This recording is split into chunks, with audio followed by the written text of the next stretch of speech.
teman-teman, kembali lagi bersama saya Devita Ananda. Di video kali ini, saya akan membahas mengenai pengolahan titik dan juga mengaplikasikannya pada Python. Langsung saja. Yang pertama itu ada image enhancement, yaitu proses memperbaiki kualitas gambar agar terlihat lebih baik dari gambar aslinya, sesuai dengan kebutuhan. Misalnya, metode yang cocok untuk memperjelas gambar sinar X, namun tidak efektif untuk memperbaiki gambar satelit inframerah. Kemudian ada kategori image enhancement. Di dalam image enhancement ini ada dua bagian. Yang pertama itu ada spatial domain dan frequency domain. Dalam spatial domain ini terbagi menjadi dua lagi. Yang pertama itu ada point processing yang akan kita bahas selanjutnya dan juga mass processing. Point processing ini adalah salah satu operasi pengolahan gambar yang paling sederhana, tetapi sering digunakan. Cara kerjanya, setiap pixel pada gambar asli fxy diproses, lalu hasilnya disimpan di posisi yang sama pada gambar hasil gxy. Nilai baru pixel gxy dihitung berdasarkan nilai pixel di posisi yang sama pada gambar asli fxy, tanpa melihat pixel-pixel di sekitarnya.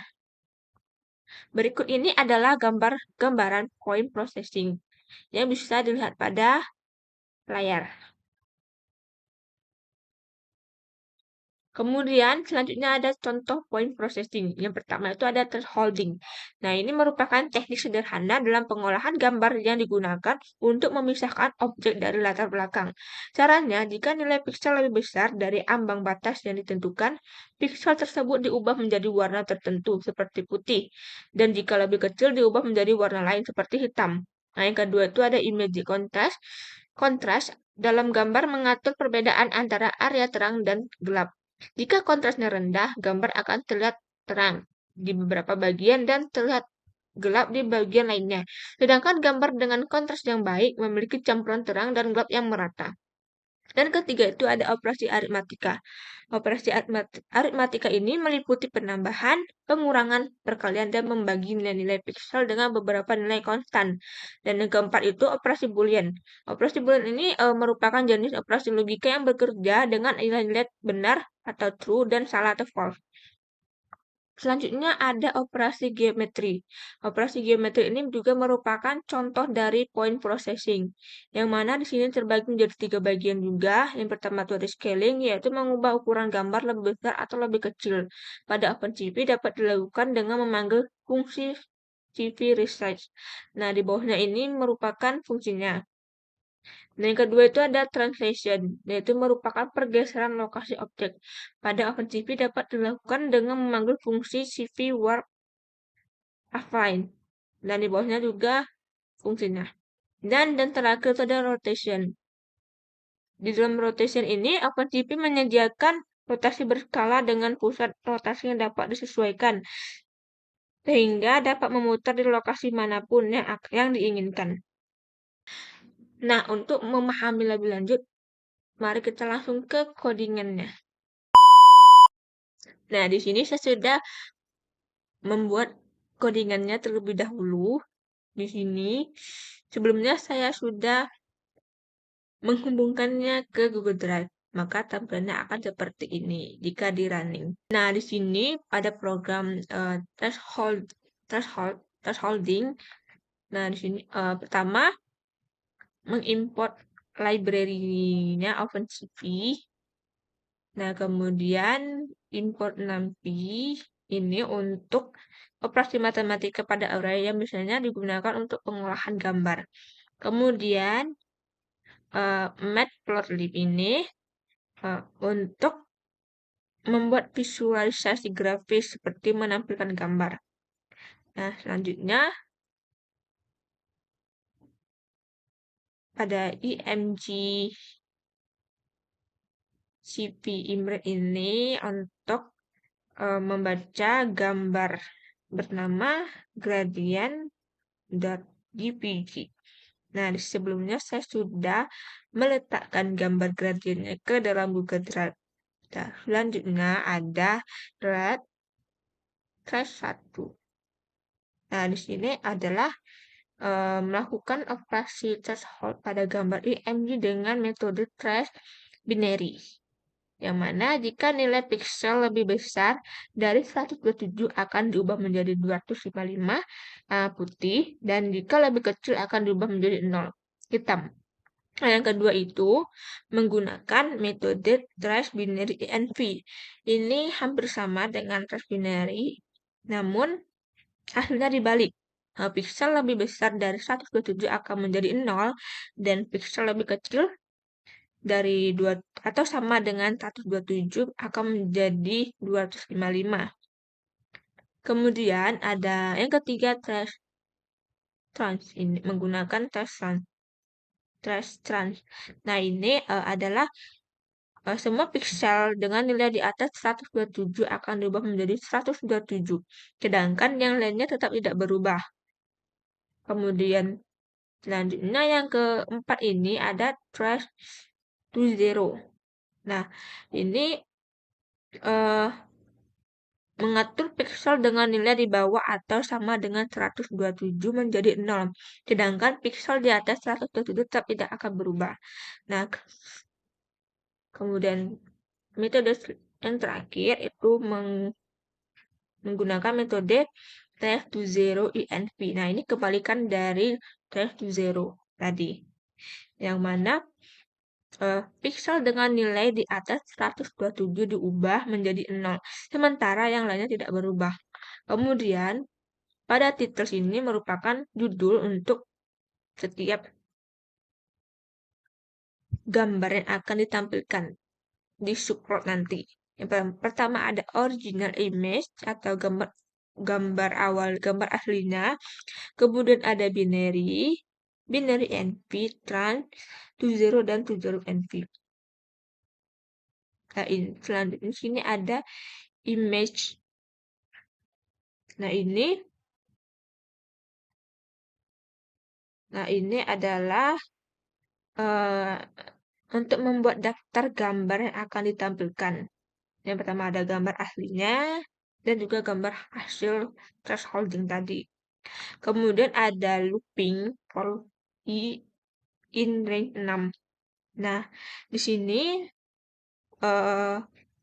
loopnya itu untuk menampilkan 6 gambar asli dan juga 5 hasil gambar yang sudah di hasil thresholding tadi. Kemudian ada PLT subplot 2, 3i plus 1. Nah, ini untuk membuat subplot dalam grid 2 baris dan 3 kolom. Nah, I plus 1 menentukan posisi subplotnya.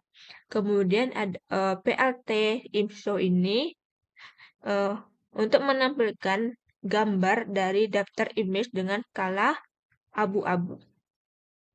Oke. Nah, selanjutnya ada titelnya atau judulnya. Kemudian ada PLT active ini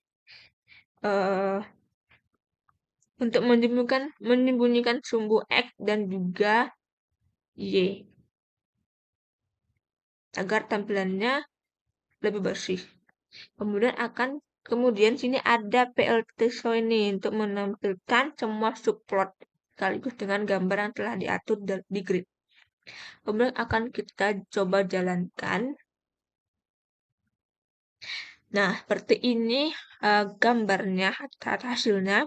Ini adalah gambar hasil aslinya. Ini ada binary. Ini binary NV ini kebalikan dari binary. Nah, dia datarannya tidak jauh berbeda dengan gambar aslinya. Kemudian to zero dan to zero NV ini kebalikan dari to zero. Selanjutnya ada codingan operasi geometri. Yang pertama mengimport library OpenCV ini, kemudian NumPy, dan selanjutnya ada from Google. Ini untuk membaca CV IMSO-nya. Nah, ini adalah untuk membaca gambar Jenderal Sudirman yang sebelumnya sudah saya letakkan di Google Drive. Nah, ini adalah untuk menyimpan jumlah baris dan kolom dari gambar IMG ke dalam variabel row dan col. Nah, ini digunakan untuk mengetahui dimensi gambar aslinya. Nah, selanjutnya IMG Research ini uh, untuk melakukan riset mengubah gambar atau mengubah ukuran dengan faktor skala 2 X sama dengan 2, Y sama dengan 2. Yang artinya gambar akan diperbesar 2 kali dari ukuran aslinya. Kemudian ada CV internal kubik ini, metode interpolasi bikubik yang memberikan hasil lebih halus saat memperbesar gambar. Selanjutnya ada MNP plot ini, itu membuat matriks transformasi translasi sebesar 100 piksel ke kanan dan 50 piksel ke bawah. Nah, matriks ini digunakan untuk menggeser gambar. Kemudian ada IMG translation. Nah, ini untuk menerapkan transformasi translasi pada gambar IMG menggunakan matriks M yang telah didefinisikan. Nah, fungsi ini merupakan untuk menggeser gambar dengan matriks transformasi dan mempertahankan ukuran aslinya. Kemudian ini MCV Gate Rotation Matrix ini untuk membuat matriks rotasi untuk memutar gambar sebesar 45 derajat di sekitar pusat gambarnya. Kemudian ada ini untuk ini adalah titik pusat gambarnya yang digunakan sebagai titik rotasi. Nah, 45 itu sudut rotasinya yang searah jarum jam. Dan satu ini adalah skala yang akan mempertahankan ukuran asli gambar tanpa memperbesar atau memperkecil. Nah, kemudian IMG rotation ini menerapkan transformasi rotasi pada gambar IMG menggunakan matriks rotasi M. Nah, hasil dari rotasi diterapkan pada gambar dengan dimensi asli. Nah, di sini ada CV ImRite. Nah, ini untuk menyimpan hasil gambar yang telah di-reset tadi. Nah, sedangkan ini menyimpan gambar yang sudah di-translation, sedangkan ini menyimpan gambar sudah di-rotation dengan judulnya General Sudirman Rotation.jpg. Kemudian ada CV2 in show ini untuk menampilkan gambar yang tadi sudah di reset, translation dan juga rotation. Dan selanjutnya ada CV Destroy All Windows. Nah, ini untuk menutup semua jendela yang menampilkan gambar. Oke, sekarang akan kita coba runningkan. Nah, seperti ini adalah gambar yang di reset. Jadi 2 kali lebih besar dari ukuran aslinya. Kemudian ini translation dan ini di rotation. Nah, sekian video dari saya. Jika ada salah kata, saya mohon maaf. Terima kasih.